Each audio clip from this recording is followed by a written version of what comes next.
Hello from Minnesota. Yesterday I woke up in Madison and unfortunately I went straight to social media, and there I found Alex Jones screaming at me. And it reminded me that probably about 21 years ago or so, when I first saw Alex Jones, I just thought, oh, this guy might be quite interesting, and maybe he's got an alternative viewpoint to the mainstream news. And I realise now, looking back, that I could have gone in, well, at the very least, in two different ways.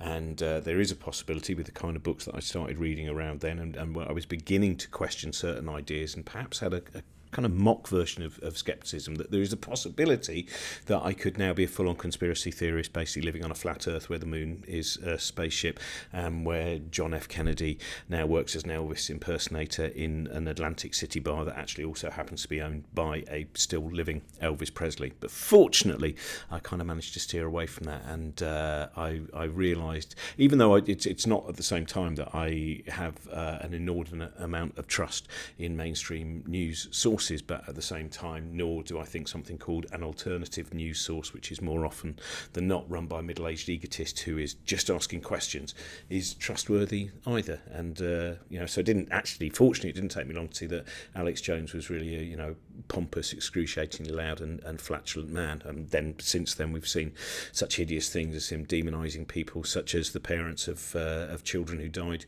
in massacres. So I find it interesting that as a teenager, I was always interested in TV evangelism, and now I realise this is television evangelism. It's just that the alibi to sell your holy water or your vitamin pills has now changed from being predominantly Jesus Christ to some kind of ersatz version of freedom, which very often skates quite closely or indeed falls directly into notions of fascism.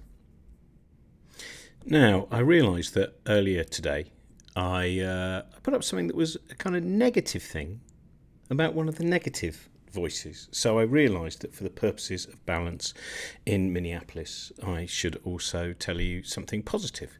And I've mentioned this book before, but I'm going to keep going on about it because I really would like more of you to read it. It's called Undrowned: Black Feminist Lessons from Marine Animals by Alexis Pauline Gumbs. And it's just, there's so many good things. Just to recommend it to you, the seeds of this process came from the historian Charles McKinney, who taught a group of gifted 11 and 12-year-olds about the Middle Passage by assigning us to read the scene in Octavia Butler's Wild Seed, where the protagonist jumps off an enslaving vessel and becomes a dolphin. Clearly, I am still gratefully inside of that assignment. And then she goes on to say, who is this book for? This book is for you, also known as everyone who knows that a world where queer, black, feminine folks are living their most abundant, expressed and loving lives in a world where everyone is free. So there we go. That's the kind of antithesis of the voices that I was talking about before.